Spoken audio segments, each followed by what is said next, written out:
Hello. आज हम लोग पढ़ने जा रहे हैं क्लास 10th में हिस्ट्री में यूनिफिकेशन ऑफ जर्मनी। तो अब तक हमने देखा पिछले वीडियोस में कि राष्ट्रवाद की भावना किस कदर पूरे यूरोप में फैल चुकी है।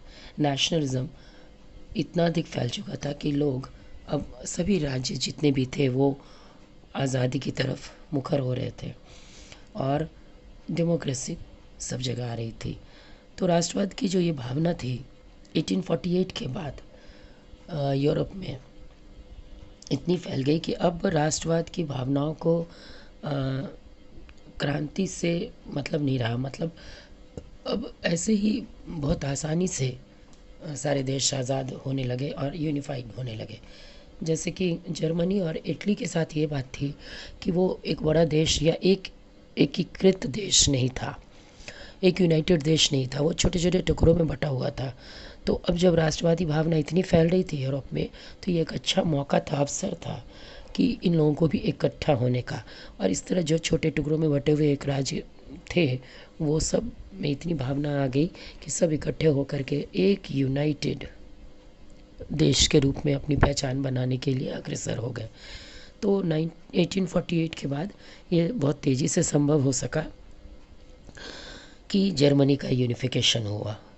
इसके लिए हम देखते हैं कि याद है हमें कि पिछले वीडियोस में हमने देखा था कि वैसे भी यूरोप में राष्ट्रवादी भावना फैलाने में जर्मन लोग बहुत आगे थे और जर्मन लोगों में ये भावना अधिक थी।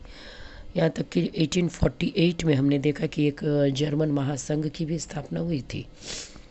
तो इस नहीं, जिसमें कि एक निर्वाचित संसद या निर्वाचित मतलब जिसमें कि एक डेमोक्रेटिक पार्लियामेंट भी था जो वोटिंग के द्वारा आया था।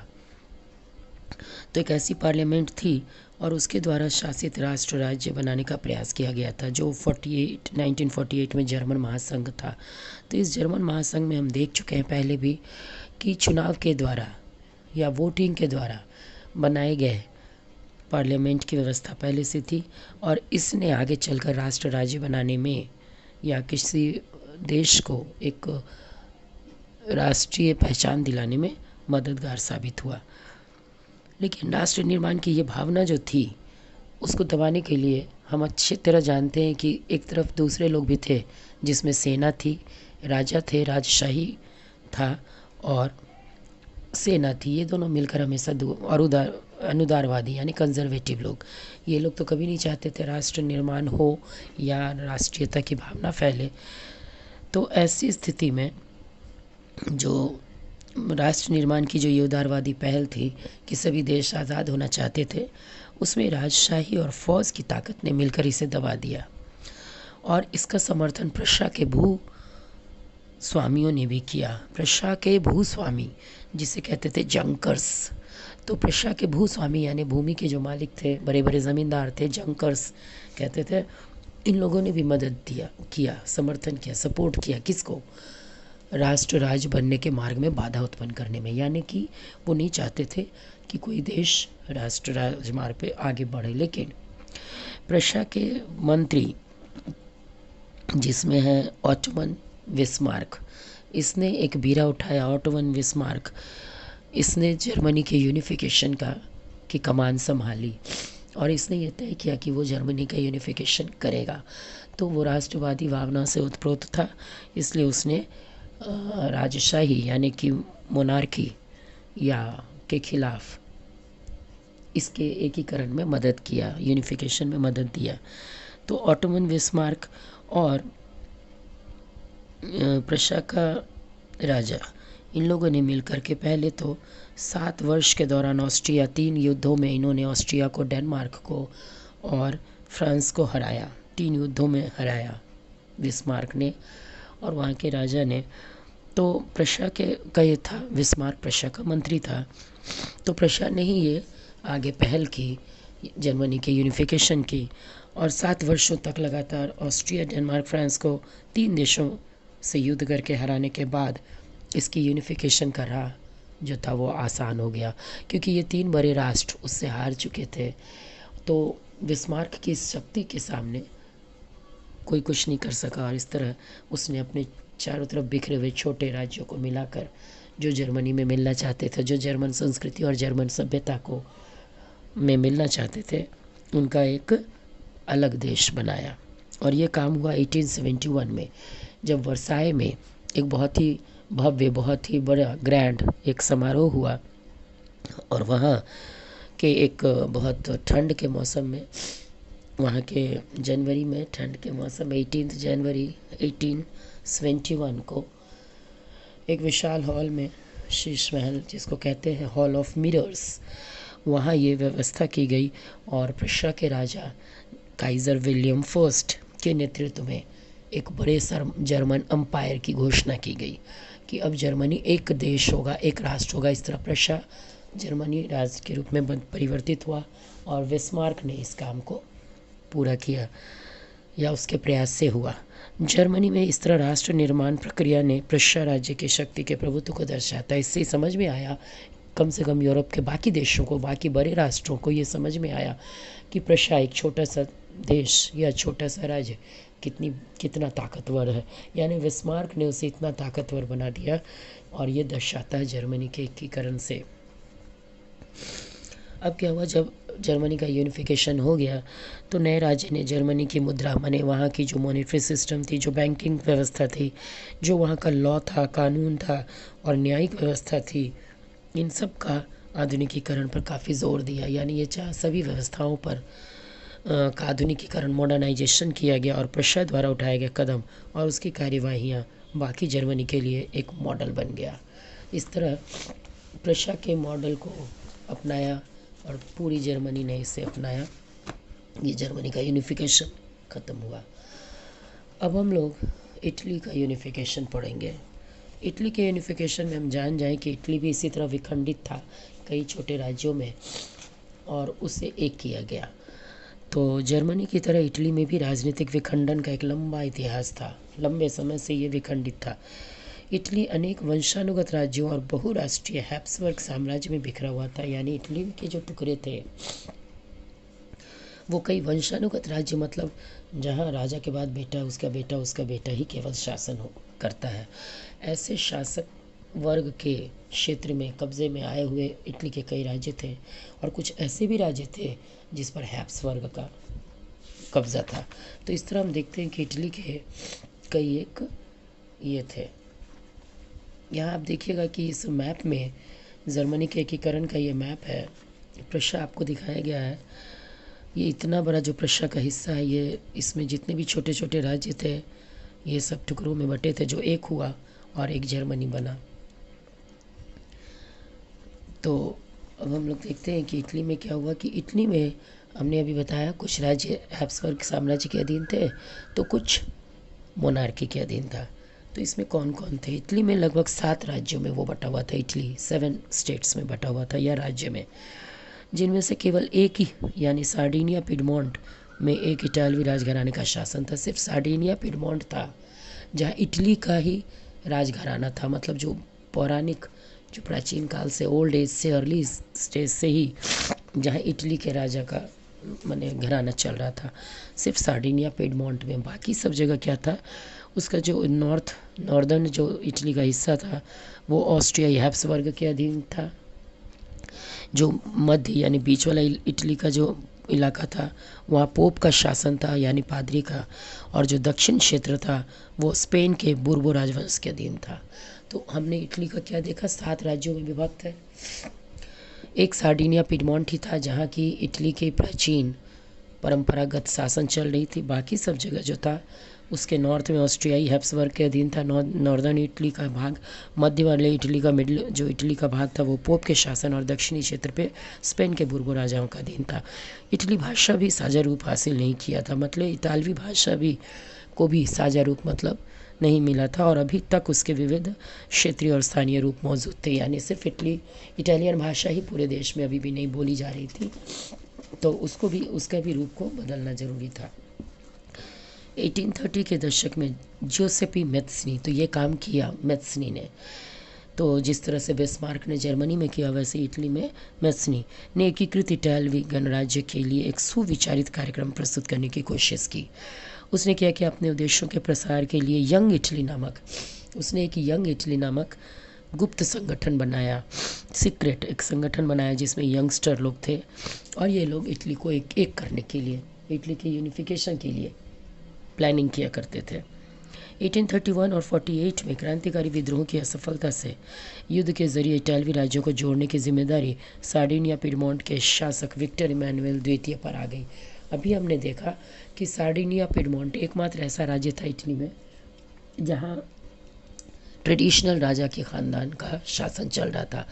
इसलिए इटली के यूनिफिकेशन में ये मैत्सनी चाहता था कि सार्डिनिया पिडमोंट का ही जो राजा है, शासक है, रूलर है, विक्टर इमैनुएल सेकेंड, उसी को हम लोग इसका इटली की यूनिफिकेशन के बाद उसी को हम भार देंगे या उसी की जिम्मेवारी होगी।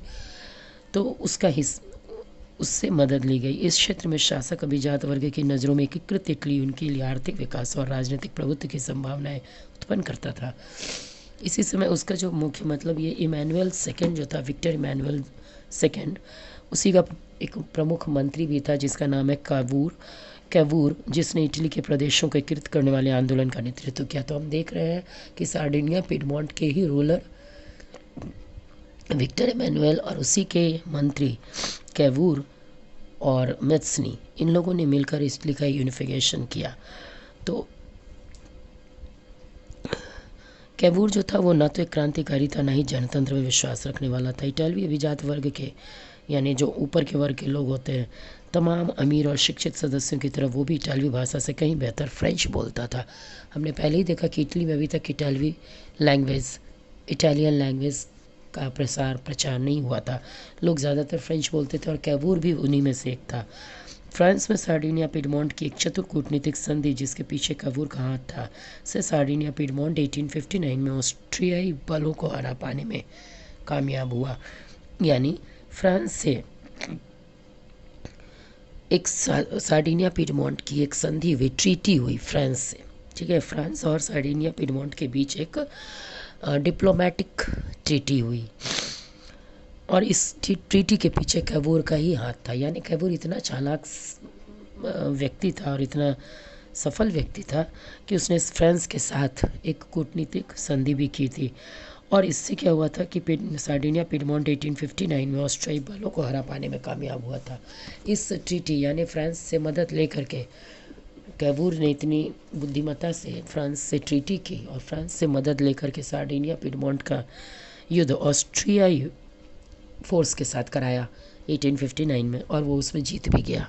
तो ये सब के कारण इटली की शक्ति बढ़ने लगी। नियमित सैनिकों के अलावा जोसेपी गैरिबाल्डी, इसके अलावा एक और व्यक्ति है जिसका नाम है गैरिबाल्डी, जोसेपी गैरिबाल्डी। तो हमने देखा इटली के यूनिफिकेशन में किस किस का हाथ है। पहले तो जोसेपी मैत्सनी ने इसको अपने हाथों में लिया। उसने यंग इटली नामक कई गुप्त संगठन बनाए। उसके बाद उसने सार्डिनिया पिडमोंट के राजा विक्टर इमैनुएल सेकेंड को ये जिम्मेवारी दी। फिर उसी के एक मंत्री कैवूर ने अपनी बुद्धिमत्ता से फ्रांस के साथ ट्रीटी करके ऑस्ट्रियाई फोर्स को हराया। और अब हम देखते हैं कि जोसेपी गैरिबाल्डी नामक एक और व्यक्ति है जिसने भारी संख्या में सशस्त्र स्वयंसेवकों से इस युद्ध में हिस्सा लिया। यानी सैनिक ही नहीं, ये गैरिबाल्डी ने भी अपने नेतृत्व, अपने लीडरशिप से बहुत बड़ी संख्या में सशस्त्र स्वयंसेवकों, उसने अपनी एक सेना बनाई थी जिसमें उसके व्यक्ति थे और उन्होंने भी इटली के यूनिफिकेशन में योगदान दिया या कंट्रीब्यूट किया। 1860 में वे दक्षिण इटली और 2 सिसिलियों के राज्य में प्रवेश कर गए। इन्होंने अपनी फोर्स जो बनाई गैरिबाल्डी ने, वो लेकर 1860 में, हमने पहले ही देखा है कि इटली 7 राज्यों में विभक्त है, जिसमें नॉर्थ में अलग, मिडिल इटली में अलग और साउथ इटली में अलग अलग राज्यों का शासन था। इसलिए यहाँ पे इतने व्यक्तियों को आगे आना पड़ा। कहीं का जो था कैवूर संभाल रहा था, जैसे दक्षिण में कैवूर ले रहा था, तो कहीं गैरिबाल्डी और कहीं मैत्सनी, जोसेपी मैत्सनी ने, इस तरह सब ने मिल करके इटली को एकीकृत किया। तो 1860 में साउथ इटली में 2 सिसिलियों के राज्य में प्रवेश कर गए। कौन? गैरिबाल्डी अपनी सेना लेकर के। और स्पेनिश शासकों को, वहाँ स्पेन का शासन था, उसको हटाया, उसको हराया और स्थानीय किसानों का समर्थन पाने में सफल रहे। यानी वहाँ के लोकल जो फार्मर्स थे उसका समर्थन सपोर्ट मिला उनको। तो गैरिबाल्डी जब साउथ इटली में गया लड़ने के लिए अपनी सेना लेके, तो 2 सिसिलियों के राज्य में प्रवेश कर गए। माने 2 सिसिलियाँ वहाँ पे देश, यहाँ पे आप देखोगे मैप में तो समझ में आ जाएगा। और वहाँ प्रवेश करके उसने स्पेनिश शासकों को हरा दिया। इस तरह 1861 में इमैनुअल द्वितीय को या सेकेंड को एकीकृत इटली का राजा घोषित किया गया। इस तरह अब इटली भी यूनिफाइड हो चुका था, यूनिफिकेशन उसका हो गया था। ये सारे राज्य जो थे सब जगह से जिनका शासन था, हैब्सबर्ग शासन था या स्पेन का शासन था, वो सब हटा दिया गया और वो पूरे राज्यों को मिला के एक कर दिया गया। और वहाँ का राजा सार्डिनिया पिडमोंट का राजा जो था विक्टर इमैनुअल सेकेंड, उसी को बना दिया गया। लेकिन इटली के अधिकांश निवासी, जिसमें निरक्षरता की दर काफ़ी ऊंची थी, यानी बहुत इलिटरेट थे वहाँ के लोग इटली के, वो अभी भी उदारवादी राष्ट्रवादी विचारधारा से अनजान थे। यानी अभी भी उनमें नेशनलिज्म की भावना नहीं आई थी, वो इतने निरक्षर थे या इलिटरेट थे। दक्षिणी इटली में जिन आम किसानों ने गैरिबाल्डी को समर्थन दिया था, जो लोकल फार्मर्स गैरिबाल्डी को सपोर्ट किया था, उन्होंने इटालिया के बारे में कभी सुना ही नहीं था। यानी इटालिया एक संपूर्ण राष्ट्र, एक संपूर्ण इटली राष्ट्र और इटालिया जो उसकी भाषा थी, इसके बारे में वो लोग सुने ही नहीं थे। वे मानते थे कि ला टालिया विक्टर इमैनुअल की पत्नी थी, बस वो इतना जानते थे, मानते थे कि ला टालिया विक्टर इमैनुअल की पत्नी थी। इस तरह से जो भी हो इटली का एक यूनिफिकेशन, एकीकरण हो गया। और इस तरह हम देखते हैं कि जहाँ वहाँ पे प्रशा में या जर्मनी में बिस्मार्क ने पूरा उठाया और विलियम फर्स्ट को राजा बनाया। वहाँ यहाँ पे हम इटली में देखते हैं कि 3 लोगों ने मिलकर के ये काम किया, मैसनी ने, कैबूर ने और गैरिबाल्डी ने। अब है ब्रिटेन की अजीब दास्तान। हम ब्रिटेन के बारे में थोड़ा सा पढ़ें। कुछ विद्वानों ने तर्क दिया है कि राष्ट्र राज्य का मॉडल या आदर्श ग्रेट ब्रिटेन है। मतलब पूरे यूरोप में ब्रिटेन को हमेशा ग्रेट, एक आदर्श के रूप में राज्य माना गया, क्योंकि उसने हमेशा सभी देशों को ऑक्यूपाई किया है और सभी देशों को अपना कॉलोनी बनाया। ब्रिटेन में राष्ट्र राज्य का निर्माण अचानक हुई कोई उथल पुथल या क्रांति का परिणाम नहीं थी। यह एक लंबी चलने वाली प्रक्रिया का या प्रोसेस का परिणाम था। सांस्कृतिक और राजनीतिक परंपराएं थी वहाँ। 18वीं सदी के पहले ब्रिटेनी यानी कि ब्रिटिश राष्ट्र था ही नहीं। ब्रिटेनी द्वीप समूह 18वीं सेंचुरी के पहले में रहने वाले लोग अंग्रेज, वेल्श, स्कॉट और आयरिश की मुख्य पहचान एथनिक थी। यानी कि पहले ब्रिटेन एक अलग राष्ट्र नहीं था, बल्कि वहाँ क्या क्या था, अंग्रेज अलग थे, वेल्स था, स्कॉटलैंड था, आयरिश थी, इन सब की पहचान थी एथनिक। इन सभी जातीय समूहों की अपनी सांस्कृतिक और राजनीतिक परंपराएं थी। लेकिन जैसे जैसे आंग्ल राष्ट्र की यानी एंग्लो नेशन की धन दौलत, अहमियत और सत्ता में वृद्धि हुई, वह द्वीप समूह के अन्य राष्ट्रों पर अपना प्रभुत्व बढ़ाने में सफल हुआ। इस तरह से ये सब भी जो धीरे धीरे थे, आयरिश और अभी जो हमने पढ़ा वेल्स, स्कॉट, आयरिश, अंग्रेज, ये सब धीरे धीरे इकट्ठा होने लगे। और एक लंबे टकराव और संघर्ष के बाद आंग्ल संसद यानी एंग्लो पार्लियामेंट ने 1688 में राजतंत्र से ताकत छीन ली। 1688 में एक ब्रिटेन में एक गौरवपूर्ण क्रांति बोलते हैं, ग्लोरियस रिवॉल्यूशन हुआ था 1688 में ब्रिटेन में, ये उसी का हिस्सा है। तो उस समय जो एंग्लो पार्लियामेंट थी 1688 में राजतंत्र से उसने माने मोनार्की ख़त्म हो गया और वहीं से पार्लियामेंट्री शासन की शुरुआत हुई ब्रिटेन में। तो 1688 में ही इस संसद के माध्यम से एक राष्ट्र राज्य का निर्माण हुआ। तो इस तरह नेशनलिज्म जो हम लोग ब्रिटेन में पढ़ रहे हैं, अभी तक हमने यूनिफिकेशन जर्मनी और इटली का पढ़ा, वो भी नेशनलिज्म ही था वहाँ। अब हम लोग ब्रिटेन के नेशनलिज्म यानी राष्ट्रीय भावना के बारे में पढ़ रहे हैं। तो यहाँ तो हम देखते हैं कि और पहले ही हो चुका है 1688 के ग्लोरियस रिवॉल्यूशन के बाद, जहाँ मोनार्की ख़त्म हुई और ये एक नेशनल राष्ट्र के रूप में उभरा। इंग्लैंड और स्कॉटलैंड के बीच एक एक्ट हुआ, एक्ट ऑफ यूनियन 1707 में, और यहाँ से United Kingdom of Great Britain का गठन हुआ। तो 1707 में 1707 से ही United Kingdom of Great Britain का गठन हुआ। यानी अब इंग्लैंड भी एक राष्ट्रीय राज्य बना। इससे इंग्लैंड व्यवहार में स्कॉटलैंड पर अपना प्रभुत्व जमा पाया और इस तरह स्कॉटलैंड पे ब्रिटेन का अधिकार हो गया।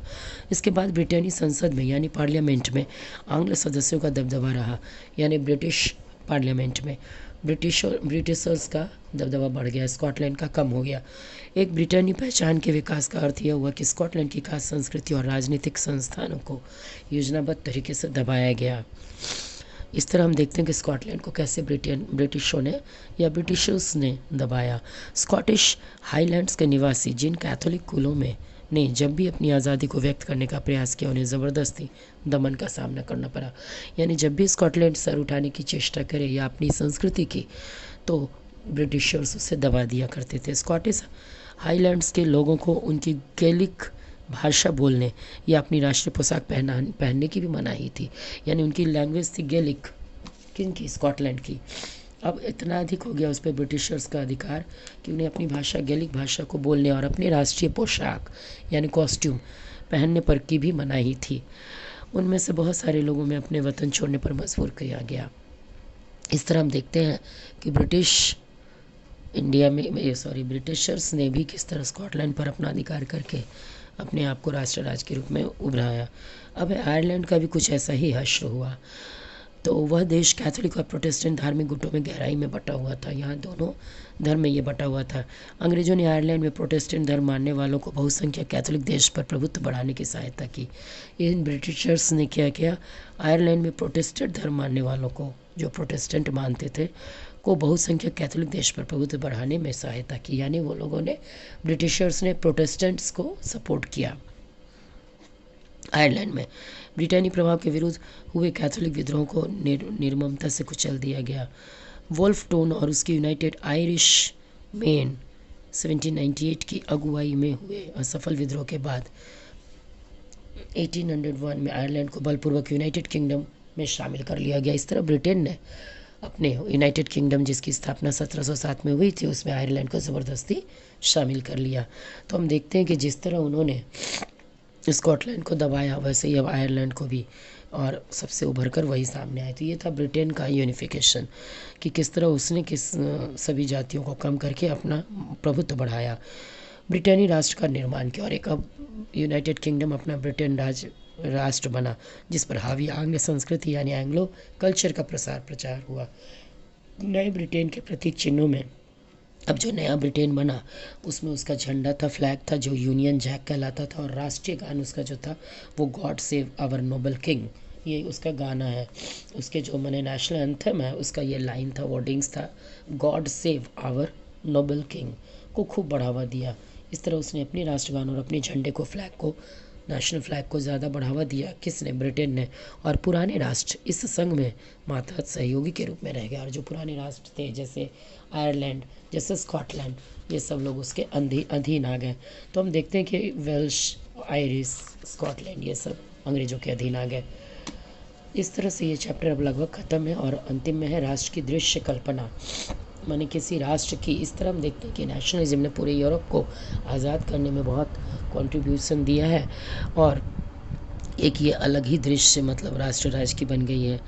क्या हुआ कि अब किसी भी शासक को एक चित्र या मूर्ति के रूप में भी व्यक्त करना आसान है, किंतु एक राष्ट्र को चेहरा कैसे दिया जा सकता है? माने अब हर राष्ट्र जो बिखरा हुआ था वो इकट्ठा हो गया और एक बड़ा राष्ट्र, जैसे इटली, जर्मनी और ब्रिटेन, ये 3 बड़े राष्ट्र बने। फ्रांस की क्रांति हुई, वहाँ आज़ादी हुई। कितने ही हम देशों के छोटे छोटे आज़ादी देखे, ग्रीकों की और ब्रसल्स की। तो इस प्रकार से अब है हर देश जो है अपनी आज़ादी को या अपनी स्वतंत्रता को या अपने देश को एक देवी के रूप में मानने लगा। जैसे हम लोग भारत को भारत माता बोलते हैं और हमेशा उसको देवी, वहाँ भी वही हुआ। यूरोप में भी हम देखते हैं कि देखो यहाँ पे देवी के रूप में ही माना जाने लगा। उन लोगों ने भी, जैसे ये है जर्मेनिया, आप जितने भी ब्लॉग्स है वो ज़रूर पढ़ना। हर ब्लॉग्स में इतनी इंपॉर्टेंट बातें होती है और इन्हीं सब ब्लॉग्स से क्वेश्चंस आते हैं, ऑब्जेक्टिव बहुत सारे, तो इनको पढ़ना मत भूलना। यहाँ पे देखिए जर्मेनिया है, ये चित्रकार फिलिप वेट ने बनाया 1848 में। जर्मेनिया के इस चित्र को सूती झंडे पर बनाया गया है, मतलब,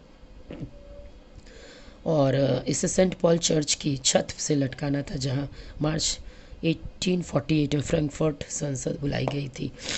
इस तरह हम देखते हैं नारी के रूपकों का आविष्कार हुआ। धीरे धीरे सभी देश आज़ाद होने लगे, उनका एक अपना अलग अस्तित्व बना, अपना राष्ट्रगान, अपना फ्लैग, अपना सब कुछ, नेशनल एंथम, और उसे लोकप्रिय ईसाई नाम मारियान दिया गया। तो नारी के रूपकों का आविष्कार कलाकारों ने 19वीं सदी में किया। फ्रांस में इसे लोकप्रिय ईसाई नाम मारियान दिया गया, जिसने जन राष्ट्र के विचार को रेखांकित किया। उसके चिन्ह भी स्वतंत्रता और गणतंत्र के थे। जैसे वो लोग मोस्टली जो स्वतंत्रता, लाल टोपी, तिरंगा और कलगी, ये वो लोग की बनी हुई थी। देखिए मारियान की प्रतिमाएं सार्वजनिक चौकों पर लगाई गई, मतलब हर चौक पे, ताकि जनता को एकता के राष्ट्रीय प्रतीक की याद आती रहे और लोग इसे तादाद में स्थापित कर सके। मारियान की छवि सिक्कों और डाक टिकटों पर भी, इसको सिक्का और डाक टिकट पे भी इसको बनाया गया, इसकी छवि, जिसके फ़ोटो। इसी तरह से जर्मेनिया जर्मन राष्ट्र का रूपक बन गई। चाक्षुष अभिव्यक्तियों में जर्मेनिया बलूत वृक्ष के पत्तों का मुकुट पहनती है। यहाँ पे वृक्ष के पत्तों का, ये तो जर्मेनिया का है, लेकिन इसी तरह से टिकट पग वगैरह पे मारियान का, ये यहाँ पे है मारियान का, फ्रांस के। तो हम देखते हैं कि सभी देश जो आज़ाद हुए, आज़ादी मिली, सभी जगह रिपब्लिकन सरकार आई, अपनी एक अलग पहचान हुई, और उन्होंने नारी रूप यानी देवी के रूप में अपने देश की आज़ादी को या स्वतंत्रता की देवी को माना। तो बस ये लेसन यहाँ ख़त्म होता है। ये जितने भी ब्लॉग्स हैं ये ज़रूर पढ़िएगा कि इनसे बहुत क्वेश्चन आता है। Okay students, thank you. लेकिन अभी और है क्या, राष्ट्रवाद और साम्राज्यवाद। अच्छा, एक पेज और रह गया, एक छोटा सा वीडियो मैं फिर बना देती हूँ।